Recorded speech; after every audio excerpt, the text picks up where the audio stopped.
Movie की शुरुआत में केविन नाम के एक लड़के को दिखाया जाता है जो कि पानी से बाहर आकर कहता है कि ये मेरी दुनिया नहीं है, मुझे अपनी असल दुनिया में जाना है। फिर हम केविन को उसकी नॉर्मल दुनिया में देखते हैं। वो एक बार में बैठा है और वो बहुत ही ज्यादा परेशान है क्योंकि उसने जितना भी पैसा अपने बिजनेस के लिए लगाया था वो सारा डूब चुका है। तभी वहाँ पर एक लड़की आकर उसके पास बैठती है और उस लड़की का नाम मॉली होता है। वो केविन से पूछती है क्या हुआ, बहुत ज्यादा उदास हो। वो कहता है हाँ, और उसे वो उठने के लिए कहता है पर वो नहीं उठती। वो कहती है मैं यहाँ तुम्हारी वजह से नहीं आई, मैंने अपनी दोस्तों से बेट लगाई है तुम्हारा मूड ठीक करने के लिए। ये सुनकर वो उसे बैठने के लिए कह देता है और फिर ऐसे ही उनके बीच में बातें होती रहती हैं और फिर ये कैजुअली मिलते रहते हैं और एक दिन ये शादी भी कर लेते हैं। शादी के बाद ये दोनों ही बहुत खुश थे। लेकिन एक दिन केविन अपने काम से घर लौट रहा था और तभी उसका एक्सीडेंट हो जाता है और जैसे ही उसे होश आता है तो वो एक सड़क के किनारे लेटा था और उसके पास एक आदमी खड़ा था।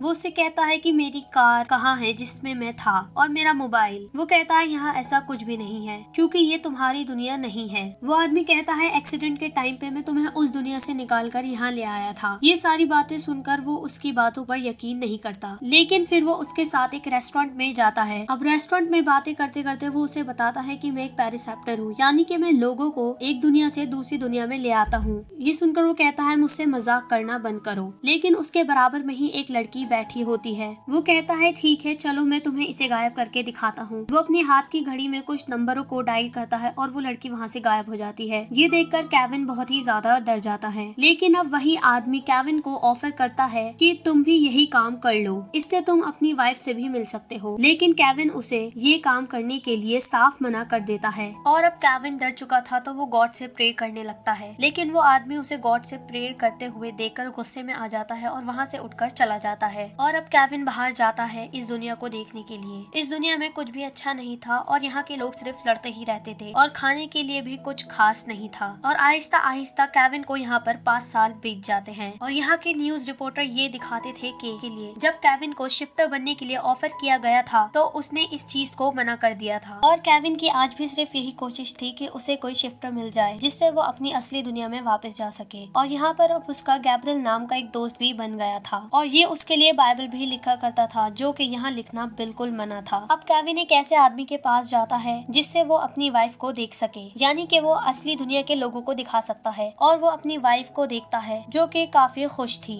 और उसे देखकर वो उस आदमी से कहता है कि मुझे वहाँ पर जाना है, लेकिन वो उसे कहता है कि मैं ऐसा नहीं कर सकता। और फिर वो बाहर आ जाता है। बाहर आकर देखता है कि कहीं लोग प्रोटेस्ट कर रहे हैं और उस भीड़ में गैब्रियल और केविन भी चले जाते हैं। वहाँ पर एक आदमी भागता है और अचानक से गायब हो जाता है। ये देखकर सिक्योरिटी सब पर गोली चलाने लगती है और ये दोनों छुप जाते हैं कहीं जाकर। केविन अब गैब्रियल से कहता है कि वो यहाँ से इसलिए भाग पाया क्योंकि वो एक शिफ्टर था और मुझे भी सिर्फ एक शिफ्टर चाहिए जो कि मुझे मेरी असली दुनिया में छोड़ सके। गैब्रियल उसकी बात पे काफी गुस्सा हो जाता है। वो कहता है कि ऐसा कुछ भी नहीं होगा। और अब केविन एक शॉपिंग मॉल जाता है जहाँ पर उसे एक बच्चा दिखता है जो कि अचानक से गायब हो जाता है और फिर वापस भी आ जाता है। उसे देखकर इसे अपना बेटा याद आ जाता है और इसके बाद ये काफी दुखी भी हो जाता है। और फिर यही इसको एक नादिर नाम का आदमी भी मिलता है जो कि इसे इसके असली नाम से पुकारता है। वो इससे कहता है कि तुम मेरे घर आकर खाना खा सकते हो और वो इसके घर चला जाता है। वो इससे कहता है कि मुझे पता है तुम बाइबल लिखते हो और तुम अगर मेरी बेटियों को बाइबल पढ़ा सकते हो तो मैं तुम्हें अपने घर में रहने दूंगा और तुम्हें खाना भी दूंगा। ये कहते ही बाहर बहुत ज्यादा शोर होने लगता है और न्यूज में पता चलता है कि बेनिफैक्टर जो कि काफी वक्त से वापस नहीं आया था वो कल वापस आने वाला है, यानी कि जो इसको इसी दुनिया में लाया था वो। और ये देखकर वो उसी आदमी के पास जाता है जिसे असली दुनिया में रहने वाले लोगों की लोकेशन पता होती है। वो इससे अपनी वाइफ की लोकेशन मांगता है पर वो कहता है कि हम तुम्हारी वाइफ की लोकेशन जब तक नहीं जान सकते जब तक तुम्हारे पास शिफ्टर वाली वॉच नहीं है। और वो वॉच सिर्फ बेनिफैक्टर के पास था। वो डिसाइड करता है बेनिफैक्टर को मारने के लिए और वो अपने दोस्त से एक गन भी ले लेता है और अगले दिन छुप छुपा कर वो सिक्योरिटी से बेनिफैक्टर के पास तक पहुंच जाता है, लेकिन उसे शूट नहीं कर पाता क्योंकि वो अपनी लोकेशन चेंज कर लेते हैं और किसी दूसरी दुनिया में पहुंच जाते हैं। हैं और यहाँ पर सारी सिक्योरिटी केविन को मारने के लिए आ जाती है और वो वहाँ से भाग जाता है और अपने घर आकर काफी रोने लगता है। तभी बेनिफैक्टर उसके सामने आता है। वो कहता है कि मैंने तुम्हें आज से 5 साल पहले शिफ्टर बनने की जॉब ऑफर करी थी, पर वो तुमने ठुकरा दी थी। मुझे कोई भी शिफ्टर नहीं बनना, बस मुझे मेरे घर जाना है। वो कहता है कि तुम्हें गन किसने दी थी, लेकिन केविन उसे नहीं बताता, पर उसे पता था कि इसको गन गैब्रियल ने दी थी और वो अपनी शिफ्टिंग पावर की मदद से गैब्रियल को भी यहाँ ले आता है और अब वो गैब्रियल को बहुत ज्यादा सुनाता है और फिर यहाँ से चला जाता है। लेकिन तभी यहाँ पर सिक्योरिटी आकर इन दोनों पे ही गोली चला देती है और इनमें से एक गोली गैब्रियल को लग जाती है और वहीं केविन सोफे के पीछे छुप जाता है। केविन देखता है कि गैब्रियल के हाथ में वही वॉच है जो कि उसे इस दुनिया से निकलने के लिए चाहिए थी, पर ये देखकर उसे काफी सदमा लगता है कि उसके दोस्त ने ही उससे झूठ बोला था। लेकिन अब वो जल्दी से उसकी वॉच अपने हाथ में पहन लेता है और कोई भी नंबर डायल कर देता है, जिससे कि वो एक दूसरे वर्ल्ड में टेलीपोर्ट हो जाता है और वो एक पानी में गिरता है। फिर वो बाहर आकर दोबारा कुछ नंबर डायल करता है और फिर वो दूसरी दुनिया में शिफ्ट हो जाता है और इस बार वो एक पागलों की दुनिया में टेलीपोर्ट हो चुका था, जहाँ पर उसे गैब्रियल भी दिखता है, उसके जैसे कहीं हमशक्ल जो कि इस पर हमला कर रहे होते हैं। अब यहाँ पर केविन को वही लड़की दिखती है जिसको शिफ्टर ने